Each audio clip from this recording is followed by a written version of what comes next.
Got it. Hello, welcome to MCFC 9320 PUBcast. Good evening, Anne-Marie. Good evening, Riz. And good evening, Celebrity John. How are you? Good evening. Evening, Andy. You all Evening, good? Andy. Before we kick off, anybody seen the corrupt World Cup so far after the first 5 minutes? Well, didn't we all know it was going to be corrupt? Come on. Isn't every tournament corrupt these days? Anything that's to do with FIFA? I didn't see it. I was out and about this weekend. I can't believe I missed the start of a World Cup because I've never missed one ever. You didn't, and you know what? I just wasn't interested. Wasn't interested in the slightest. I listened to a bit of it coming home on 5 Live. The commentary was rubbish, if I'm being honest. They were waffling on about nothing. And then the second half, they were talking mainly about how empty the stadiums were. Yeah. Again, I've not watched it. I'm just going off what they said. And it just sounds like a total shambles. That's exactly what it was, pal. It was an absolute shambles. And if that's going to be the games going forward, I won't be watching many, whether it's England matches or not. You know what? For me, they should have just boycotted it. All the TV pundits should have said, "I'm not going." The England football team should have said, "I'm not going." No, I'm not, and it's not because of the human rights and because of all the agree, nonsense. Pundits, mate. I just slaughtering it, but they take it. Yeah, and that's not the reason it annoys me. The reason it annoys me is they've got a population in Qatar of 300,000 people. Now, why do you want to go and spread the word of football into Qatar when they've only got a population of 300,000 people? What good's that? There's only one reason they're there, and it's because they've all been backhanded, innit? Yeah. So, you know, the human rights, it's up to them. It's their country. Crack on, do what you want to do. Well, the human rights is an interesting one, though, isn't it? Because for me, you know, there isn't a country there that doesn't have an issue with human rights in some way, shape, or form. So maybe every country should sort themselves out before pointing the finger at somebody else. 100%, Anne-Marie. You know, there's no way we should have children going to school and coming home from school without any food. We've all got, you know, and we're the first ones to start shouting about it. The way I see it is this, and it might be controversial, but let's have it right. If it's your country, your rules in your country, and that's it. If you don't like it, you can always leave that country. If you don't like what the rules of that country are, then leave it. You know, so they've been happy with it for all these years. It's only because we've come in and started meddling.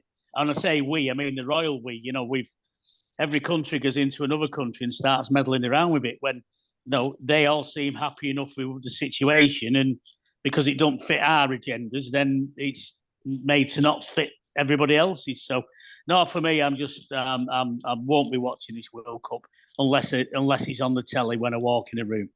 That'll be it. Okay, right. So the show. That's like a bit of a rant there. Me and Anne-Marie had a rant there, didn't we? You always, to be fair, you know, every time you two are on together, there's such a mass debate, and it's great. It's great listening to. So anyway, what we're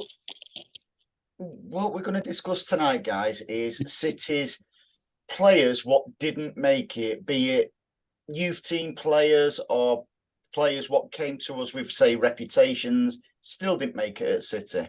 I'll kick you off with Jadon Sancho. Discuss. Jadon Sancho. I thought he was better than he was. And, yeah, just the attitude on him. We don't need players like that around us. And that's why City let him go. Yeah, he went to Dortmund. He's done all right. But then he set the rags alight, though, has he? No, that's it. I wish he would. He's an agent. He's a secret agent. That's what he is. Like you say, he went to Dortmund. He did all right over there, but that's in the German league. It's a bit different than our league. And when he came back to United, when he came back and he went to United, he got a big pay packet to go with his big ego, and he's done nothing with it. Simple as. He scored against us, but I don't think he's talked enough about how bad he is, to be honest. For the amount of money that he's earning, and I know, but then you need to think, Riz, he's in the United team. You can take your pick of players. I mean, look at Ronaldo. You know, he's getting paid allegedly 500 grand a week. I just find that which hilarious. Is obscene. But look at how it's turned out for him. He's likely going to get the sack this week. I know it's going off topic a bit. Has anybody seen that? Because I haven't. I've not seen it yet. No. Seen it? The things I'm hearing is he didn't really say anything that's not controversial or hasn't been said before, and all the clips were taken out of context or something. Am I wrong on that from what I'm gathering? Or no? I thought a lot of what he said, particularly about United, and I know it's easy for me to say from an outsider's point of view, was probably very true. That they haven't moved on since Ferguson. Well, we all know that anyway, don't we? Yeah, we know that anyway. Well, exactly. That's not news to any of us. But it's just interesting to see what he had to say, and if there's stuff that was, he spoke particularly when his daughter was ill. I think, if there's any truth in that, then United need to be ashamed of themselves. But on the flip side, he's lied about the fact that City were the ones that he pulled out and not City. So I've heard, that he's the one that wanted to do the signing, and So, but then it was in the papers afterwards that City have denied it totally. Yeah. So if he's lied about that, what else has he made up? You don't know, do you? So who do you believe? So Jadon Sancho. Oh, sorry, I forgot about him. Yeah, no, we went off topic because Ronaldo thought he was signing for City. So he's technically. Robinho thought he was signing for Chelsea. It happens from time to time, mate. Yeah, so he says. He knew. Okay, let's throw it. In fact, I said that in jest. Let's throw that one out there. Robinho. Yeah. It kicked off the new era because he was that massive signing that we needed. And it made a statement, although he didn't actually do much for us, really. No, but he put us on the map, didn't he? Yeah, he did. He put us on the map. And George Weah was the same. Other players, didn't he? Yeah, other players looked at, Robinho and thought, wow, he's gone there. So, it can't be that bad. So let's have a look. So, yeah, that's one position he put us in. But playing-wise, for me, his head dropped too much. He just didn't look as though interested at times. And he didn't exactly achieve much after he left us, did he? No, well, yeah, he ended up in prison. So, Robinho, if you're watching this, I hope you're not too cold behind bars because apparently he's still there. My greatest memory of Robinho really was his debut against Chelsea's deflected free kick. Yeah. But yeah, right. Kelechi Iheanacho. I must admit, before we say that, I really rated Kelechi, and for whatever reason, it just didn't happen for him in a City shirt. I think he's also an underrated player as well. He's done all right for us since he's left. There's many a time he could have scored against us, but didn't. And I'm grateful for that. What do we see as success, say, from an academy player? For me, success, and when Lakey was on, Lakey actually agreed with me, standard, that it's successful if an academy player doesn't actually make it for us, but he goes on to make a good career for himself elsewhere. That's surely a success. It is. But going back to Kelechi, I think, he's a decent player, but he's not exactly set the world on fire at Leicester, has he? No. Because he's not he's even done all like right, second choice. He's not second choice, though, is he? you know, if you look at the minute, it's if Vardy doesn't play, Daka plays, and then Iheanacho. So he's not even second choice at Leicester. No, he so seemed to be super sub, doesn't he, at Leicester? yeah, and I think one of the things for me was that whenever he did score for us, he didn't celebrate with the team so much. He went and did his own little thing, and I think there was maybe rumours that they didn't all get on with him. He probably fit in well at United then, wouldn't he? Yeah. Sounds a perfect match, to be honest. It does, yeah. John, you keep referring to United. I'm starting to getting worried that you're a bit of a rag. No. I'm just referring to them in a bad way, not a good way. In a negative way, which is always welcomed upon this podcast. Right. Along with dissing Scousers. Right. So I've jotted a few names down and stuff like that. Let's go more recent. You've got Jaden Braff, who's gone to Dortmund. That's another one. City seem to have a good link, sending youngsters to Dortmund, don't they? See, going back to what you were saying about when you were talking to Lakey, ding ding, name drop. I think if a player goes on, if a player leaves City and goes on and does well, and we got a good fee for him, then that's a success. If a player leaves City, goes on to do well, and he ends up being rubbish, or ends up really good, he does well, but we got no money for him, then that is a major failure in my book. I don't agree with you if he leaves the club for a small fee and does really well. That's not a reflection on how good he is. That's a reflection on how bad our system or setup or coaching staff are. But you say that, but then if you look at, just take Kieran Trippier. Have you read my board? No. He's on my board. We'll come to him now because he is on my board. Come on.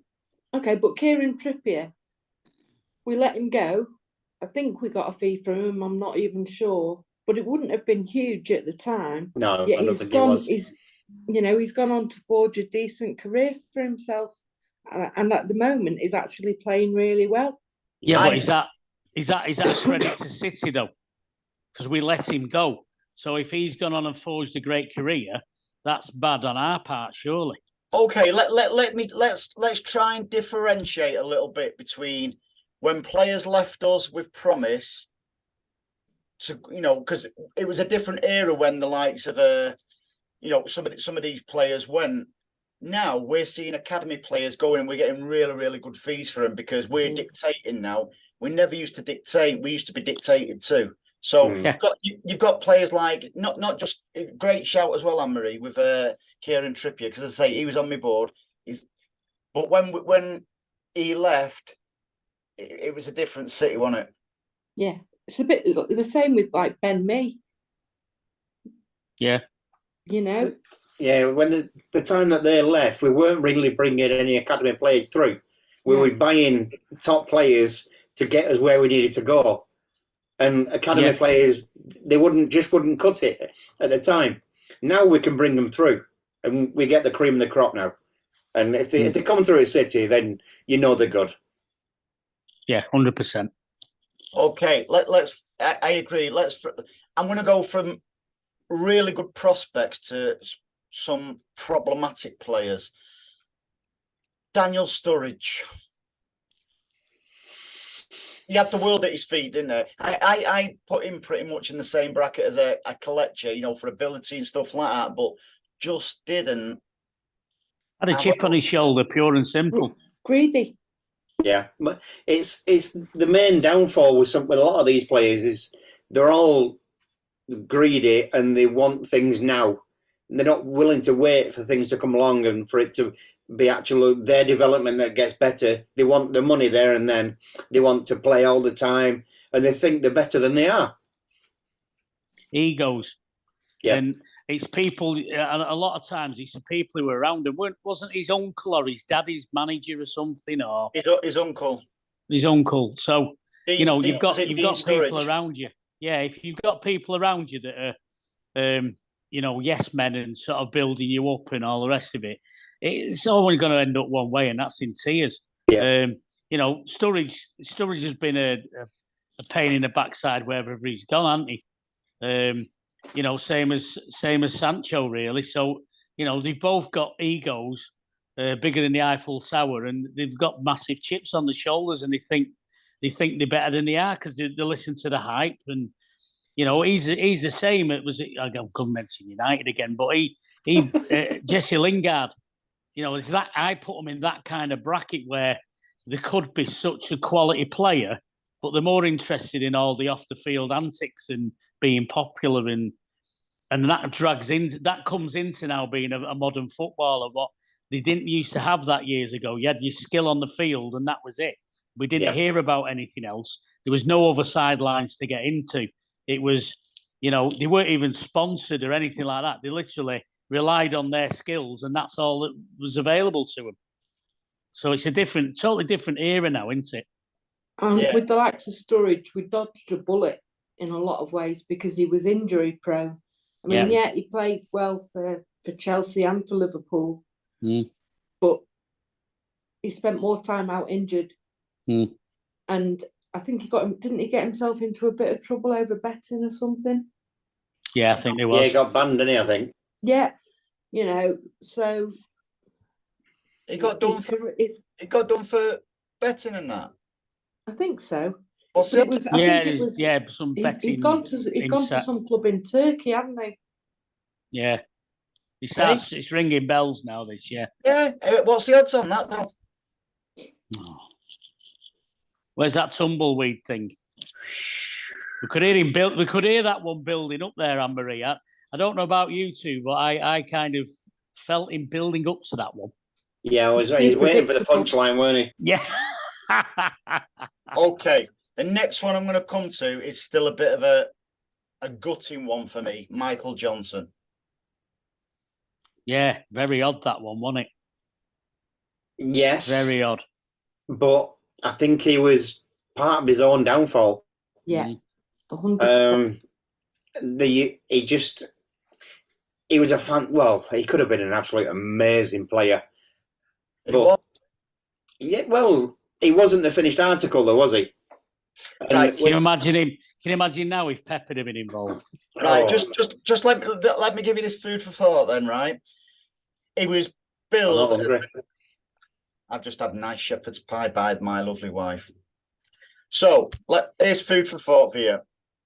He was billed as the next Colin Bell. The pressure put on him, and fans like ourselves, you know, we've got a lot to answer there. That coupled with him going through mental health when it wasn't as in the way it is now out in the open, and you're being billed as the next Colin Bell. What pressure the lad must have been under, and we know the way Lakey didn't get looked after at City, so it's not.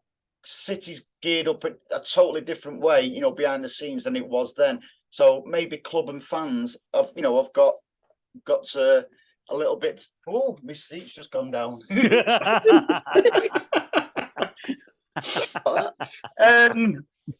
didn't put the bottle in his hand, though, did we, Andy? No, we didn't. And at the end of the day, he could. That's the pressure in it. But at the end of the day, he could have left us. And he could have gone somewhere else. Anne-Marie. He could have left us and gone somewhere else to further his career, but he didn't. He went down the wrong path totally.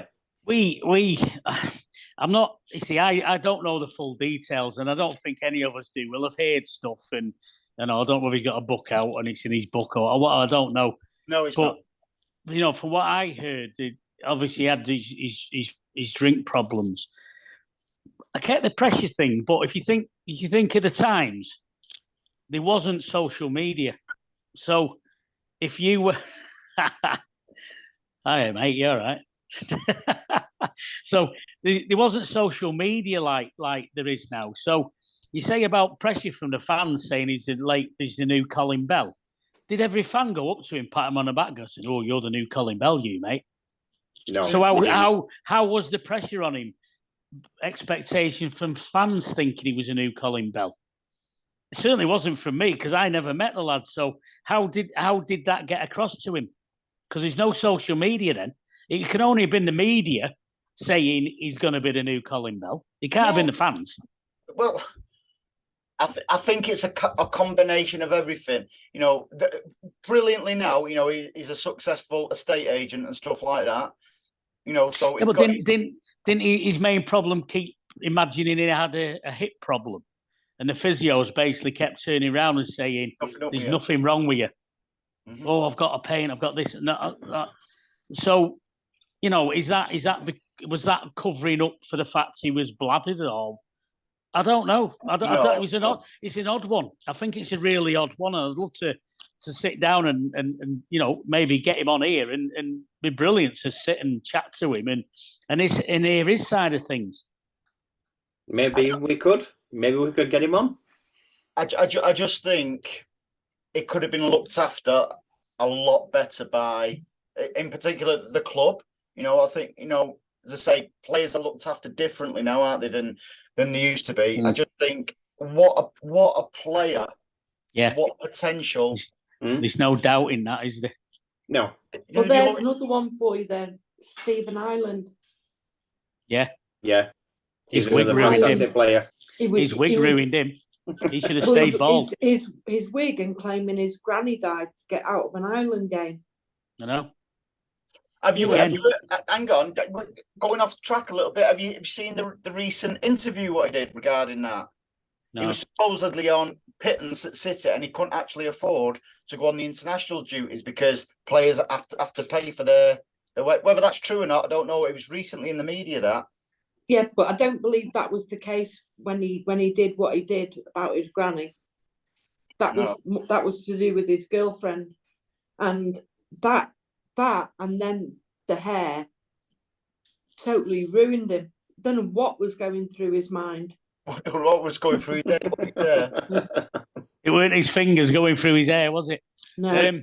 Remind me, I'll tell you a little story about Stephen Ireland off her. Okay. Right. I actually stop recording. one of my customers did his piece for him. His what? He's I don't know what I like to call them, but I call it a hair piece. Oh, right, okay. He actually did his syrup. Well, it wasn't a very good one. Well, you know what? The problem was he went from having virtually no hair to having a full head.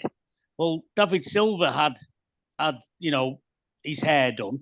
Yep. But at least he had the nous to shave it all off and then slowly grow it back. No, hang on.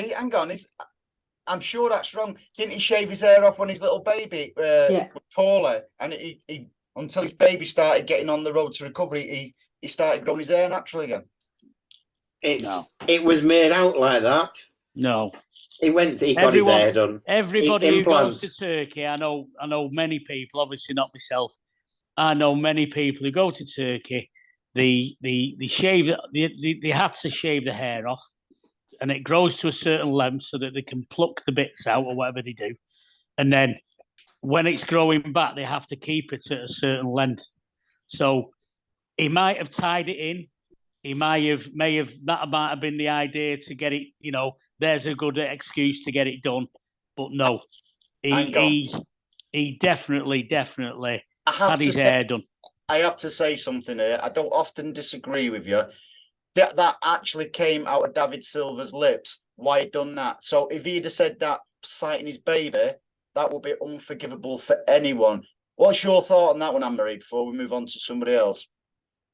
Well, my understanding was he shaved his head when the baby was ill. So I agree with that. But I definitely think he had a hair job. 100%. He did. Absolutely. 100%. Because it came back totally different. Well, you saw it. You could see it when he was coming off the pitch. You could see a band of hair at the front and a band of hair at the back. You could see the dots on his head at one point as well. You could see a strip around there. 100%. There's no shad. Now, whether, you know, I'm not saying he's lying, but what I'm saying is he may have decided that I'm shaving my hair off because of Matteo.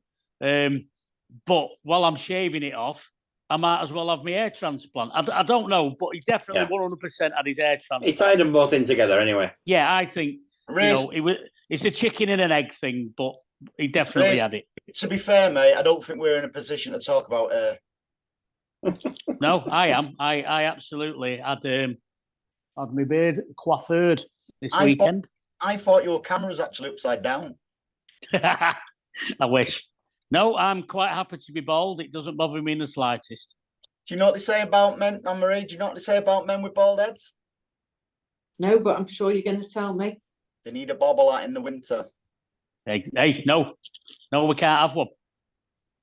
Right. I had a bobby hat on this morning and it slid off the top of my head. I look like Conehead the Barbarian. Mr. Sheen. It just went shiny. Here's one left field for you a little bit, and you might go, Wayne Hennessy. Who? Exactly.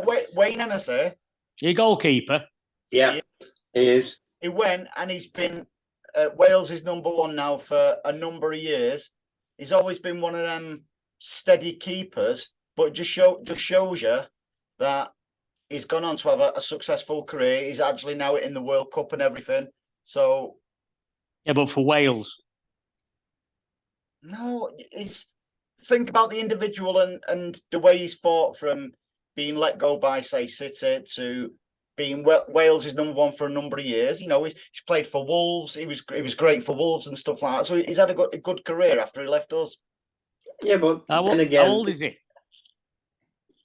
think he's about 33 now. Maybe a bit. We probably had good keepers at the time, so he's not going to come through us. Yeah, he's not going to come through for us. So they have to leave. They have to go and look elsewhere. Simple as. Especially with keepers. But that's the category what we've drawn the line down before about how City was running, how City's run now. Probably, I bet when Wayne Hennessy, I can't remember who was in front of him at City, but even when he was in the youth teams and stuff like that, he was a great keeper. So was it like the dross what was holding him back because managers had a player favourite, a keeper favourite, which we know has gone on in the past. So what era was this? Who was our keeper at the time? It must have been Joe Hart. No, it was pre Joe Hart, mate. So who was? Are you telling me like the likes of Martin Margerson would have been ahead of the likes of Wayne Hennessy, etc.? At the time, maybe. The keepers don't become good until they're, in the probably 30s, do they? They're at the peak. They develop later as a keeper as they get older. You don't find very young, 18-year-old goalkeepers in a Premier League team, do you? No. Then is Kasper Schmeichel on your list? Because he came through the academy, didn't he? Absolutely. He is actually. Because Schmeichel couldn't get him because of Joe Hart, could he? And Shea Given. No, it wasn't Shea Given. It was I forget who Sven said it now. It was Joe Hart. Was it what's it called? The big tall lad. Pantilimon. No. Pantiman. No. It was bloody hell, I can't remember now. It'll come back to me. Well, yeah. Answers on a postcard. Yeah. Like Kasper Schmeichel, yeah, he went on to have a great career at Leicester. What's puzzled me there, he's gone on to play for Nice in France now. Yeah, it's not working out so well, though, is it? No, he wants to come back. It's a bit, for me, that must be money driven, because why would you go from the Premier League to playing in basically a farmers league? It's money, innit? It's got to have been. Of course it's money. And maybe he thought, I want something new. Was it Andreas Isaacson? Could have been. No. I think so. Well, as you say at the time, see the problem with goalkeepers is we don't see enough of them. You only see him every now and then, a goalkeeper, reserve keeper. So you can only judge them if you see them in training, and if they're really good in training, then they get a chance. But with keepers, you don't see them they don't get rotated like other players. If you've got four you've got two central defenders, so there's a better chance of you seeing a central defender in the backup squad, if you like. But with a goalkeeper, you've got a number one and a number two, and if you're a number 3, you ain't getting games, are you? You're never going to get a game, really. No. Okay. Well, you say that, but then there's been a couple of times recently in the last couple of years where on various games, Pep's given Scott Carson a game. Yeah. Yeah, but that's been down to injuries, though, hasn't it? Yeah, and That's Carl been Walker down as well, to- Yeah. Yeah. So it's been down to injuries, and we've been literally not enough players to put on the bench, kind of thing. Sometimes, haven't we? And we forget about that. But yeah, Scott Carson's played, but I think going back to these players that haven't quite made it, I think goalkeeping is a really difficult one. If you're not quite the number 1 at the club, it's very difficult to get game time. And at what point do you move on? You unless you're getting really massive wages and you're a bit lazy and are quite happy, surely you want to go be playing. And it's I always say that with goalkeepers, it's so difficult for them, isn't it? Yeah, definitely. Okay. And I'm made up that this lad's having a decent career, because he left us and he's at Fulham now. Tosin Adebayari or whatever it's called, his surname. He's one of our own. Yeah, Dabba-dabba-doo. Tosin, yeah. He was patient and patient and patient, and maybe not good enough, or the timing was wrong for him. Like you're seeing, like defenders what are coming in now, like your Rico Lewis and stuff like that. It was again. I think he just missed the boat, didn't he? Under Pep, where Pep was bringing his established players in, but he's one of them where I wish he would have come through, because like youth level and stuff like that, he was head and shoulders above everyone. He was a good player. He still is, and he's getting better and better. But like you say, the timing wasn't right for him. And I was really surprised when we did let him go, and because I thought he was a brilliant player, and I thought he would have come through the ranks. Yeah, he goes, though, isn't it? Anne-Marie. Yeah, I kind of agree, but then I look at him, and like you say, he's at Fulham and doing well. And without this is it, say what you see. That's his level, if you like. Mm. I don't think he'd necessarily. Would he get into our team now? No. So and there that's we go, the thing. then. So that's why I think we had to let him go. That's the thing, that's what. See, as City fans, we kind of, because we've not had this abundance of quality before, we've kind of let our sentimentality, if you like, sort of like, because he's a nice lad, he's this, that, and the other. But it is a business, and youth players. If you get one or two coming through in a generation, if you like, that play in the foot, like at the moment we've got 3 in there, haven't we? Really coming, you've got Phil Foden, you've got that Rico Lewis, as he calls now, this guy coming through, and Palmer. So they're coming through, but it's took a long time to get to the point where Esbrand as well. He's yeah. But I mean, these, if we're talking, we've got Palmer and Foden. Really, they're the ones who have come through and are actually consistently playing. Foden's obviously the standout from that, but we've now got this new crop coming through where, they may not be getting into the first team, or they might be getting into the squad, but we're selling them for decent money. Yeah. So now the youth system is working. If the youth system's working when we've got players coming into the first team, and the players that aren't good enough to get in the first team are good enough to get in the other team, because we're that good. Money on them. So we're making good money now. So people sort of going, it's like British engineering years ago. If you were a British car mechanic, you could get a job anywhere around the world because we were the best trained, we were the best skilled, and it's like that now. People are seeing that he's been coached under Pep for the last 5 or 6 years, so he's come through the ranks. So we can pay. We can charge a premium for these players because they walk into most other teams now. Look at Arsenal and City. The two players we got rid of. Zinchenko and Jesus. They've. I think personally, them two have changed Arsenal. Yeah, they have definitely. Holland off the pitch, the mentality's changed him, and the skill levels changed him. And there was an early thing watching Zinchenko in training, and it was like a keepy uppy thing where you had to, like an egg and spoon race, but keepy uppy. And he wiped the floor with everyone at the Arsenal team, and they couldn't compete with him. And it's just because he's been playing amongst a quality team, and we can sell our players now. We can sell them on for a premium, and that has got to be good for the future. So God knows what these younger crop of players are like, and coming through in the next sort of like 5 or 10 years. We've got a conveyor belt now, I think. If we can keep this going, we've got a conveyor belt. So is there any players what I've not mentioned what stands out with you? Yes. One that played against us a couple of weeks ago. Karim Rekic. He's on my list. Mm. Will you believe me? He has got a list as well. He has got a list. So disappointed. He has actually got a list. You see it? Can you see it? Kind of.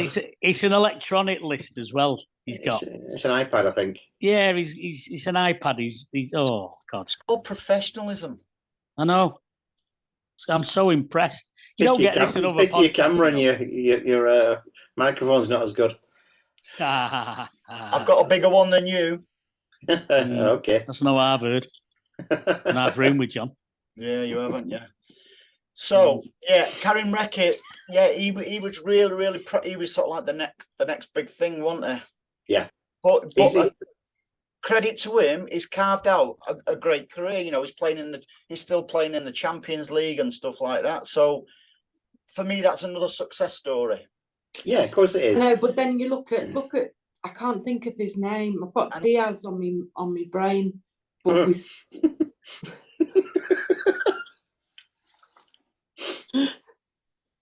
But we sold him to 9 o'clock, innit? Oh, he's past the watershed. We sold him to was it Real Madrid? Ibrahim Diaz. Yes. Yeah, but what's he done? Nothing. Exactly. Because again, he got carried away with himself. Yeah. He's currently at AC Milan. See, there's a reoccurring theme here, isn't there? And I think if you're a good old-fashioned pro, no, not like that. If you're like, we've just mentioned him, Jesus. You don't hear anything bad about him. You don't hear about Zinchenko, Phil Foden. No. He's getting better. Yeah, he is. He's maturing. But, so... And he bided his time to get a place in the first team. Absolutely. I thought he was sat on the bench for 5 years. Absolutely, exactly. So, he's listened. I know he's got little issues. But little shoes. Little shoes, yeah, he's only a size 5. But if, he's... As a football, he's footballing. Forget his off the field stuff.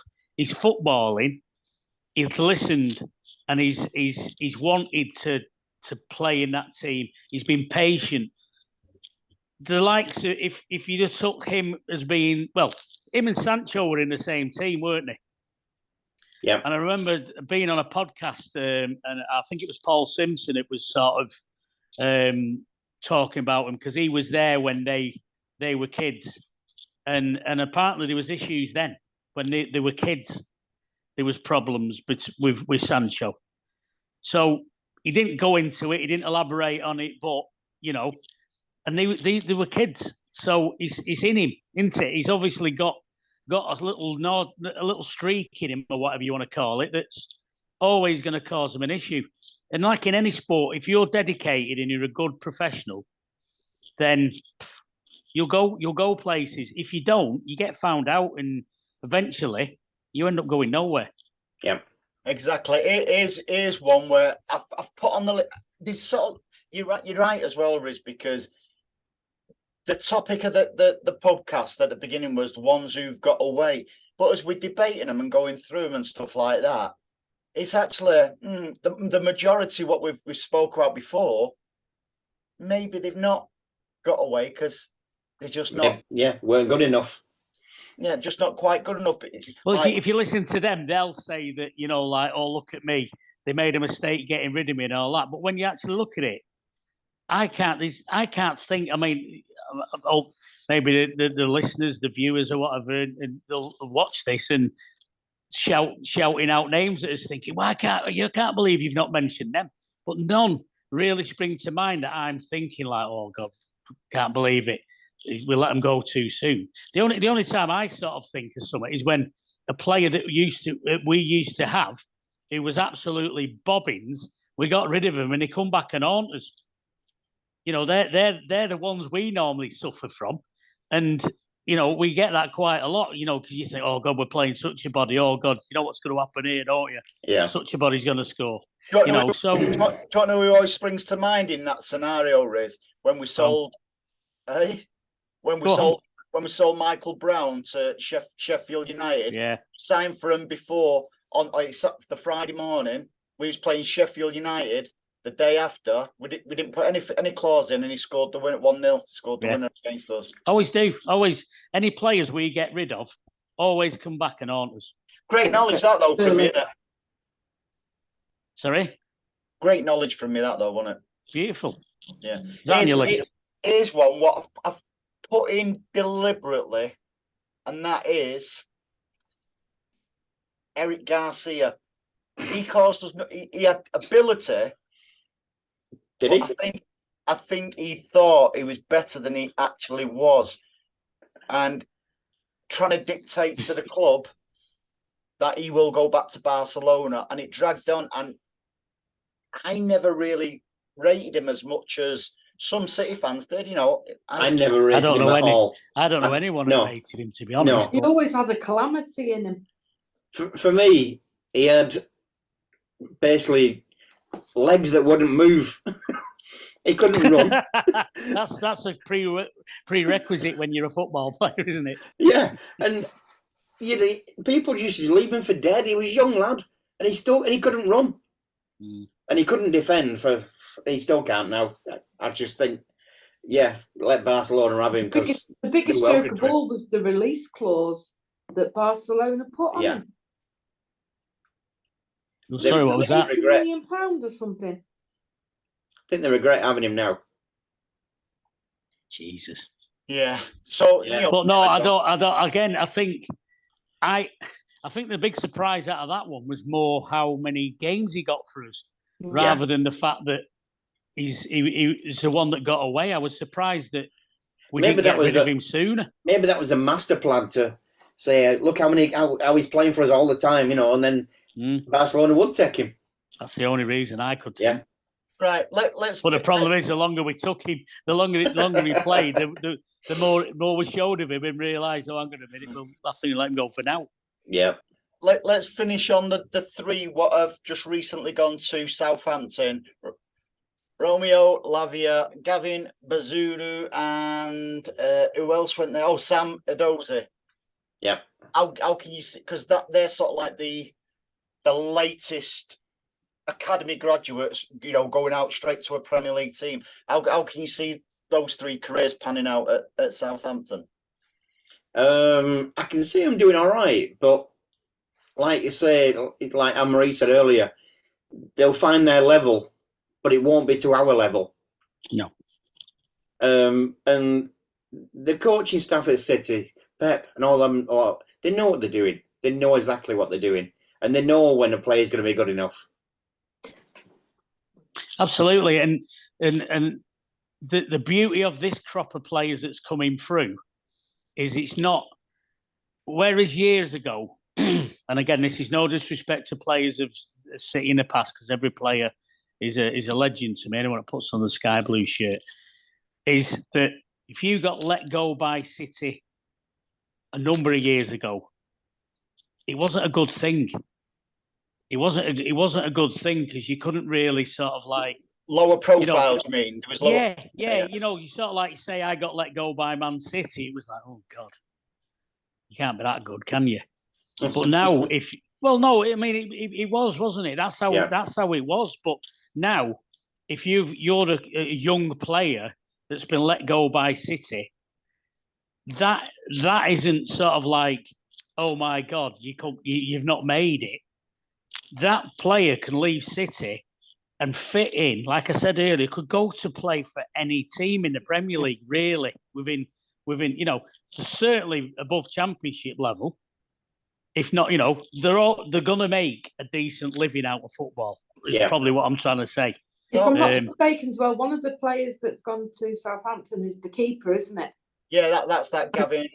Yeah. And he was playing for Ireland and did brilliantly for Ireland. So Didn't he play for us? Didn't he play for us in a cup game or something? No, he played against us recently for Southampton. That was it, yeah. But he's played really well for Ireland, so I think he's definitely got a good future. But like you say, if you look at what we've got at City now, but then there's another one, Angus Gunn. We sold him for decent money. And I don't think he's really achieved his potential, has he? No, he's not. But the other ones, what I did jot down, is going far back. Who went on to have a great career. I don't really like the fella much, but Neil Lennon, the guy who's at Wolves now, Ian Poveda, he's a decent player. He was with us. Angelino, Dennis Suarez, Lucas Nemecha, people who watch this, if anybody ever watches this, I'm sure they'll fire a few names in here we've not even spoke about. There's loads now, isn't there? You look at them players that you mentioned there, though. How did Neil Lennon do? Who did he play for? No, he didn't quite make it for us. But who did he go on to play for? He went on to play for Leicester, Celtic. Did he ever spell at Bolton? Yeah, but Leicester when they were bobbins. Celtic, well, there you go. It's Celtic, isn't it? There's only two teams in Scotland, so it's not. But what I'm saying is that we've not sort of like lost a player that's gone on, and we're regretting getting rid of him. I didn't even know he played for us, from being honest, until recently. Yeah, only recently, last couple of years probably, when Neil Lennon was blathered at some event, and it was ex-Man City player Neil Lennon, because he could diss us over it. So that's when I found out, genuinely. That's when I found out. What one there, what Anne-Marie's just thrown out, Brandon Barker, I'm going to be careful on that one because I know some of his family, but I'm just glad that the kid's got his head okay, and he's playing. Well, he played against. Did he play against the Rags recently? He plays for them. The Cypriot team who the Rags played for. Harmonia, is it? Harmonia. Yeah, but Harmonia Nicosia or something. Nicosia. So, I was going to say something, but I'm glad I didn't. Before we wrap up, any more? There's one that I don't regret getting rid of. Sterling. I think you're right. That's a good shout, that. But he didn't come through the youth team, mate. No, he didn't. But he didn't. But it's one we've let go. Yeah, it's one we've let go. We have let him go, haven't we? And he thought he was better than what he is. Well, I'm sure Sterling's name will crop up on future shows anyway. Definitely. It'll crop up over the next few weeks with the World Cup anyway. Yeah. Right, guys. As always, thanks for joining us, and we'll do it again very, very soon. You're welcome. Thank you. Have a good week. Have a good week. Bye-bye now.